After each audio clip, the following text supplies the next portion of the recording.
ito ay rated SPG. Striktong patnubay at gabay ng magulang ang kailangan. Maaaring may masiselang tema, lengguwahe, karahasan, sexual, horror o droga na hindi angkop sa mga... Kinamusta nga ni Mayumi ang lagay nga nito ni Ikit dahil nga ay nasa ibang bansa nga itong si Mayumi upang ayusin nga ang kanilang business. At isa pa ay naghanap nga itong si Mayumi ng mas magaling nga na investigador upang nga hanapin ang kanyang nawawalang anak.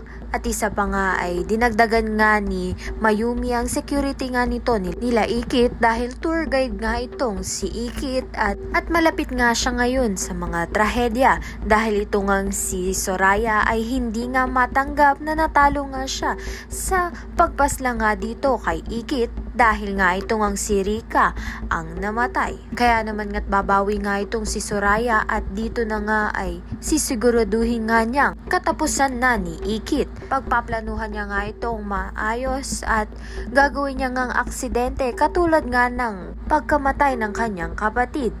Ngunit dahil ito ngang si Ikit ay marami ngang tagapagligtas na ito ngang si Matthew at si Drew, kaya naman nga nakaantabay nga sila kung ano ngang mangyayaring aksidente kay Ikit.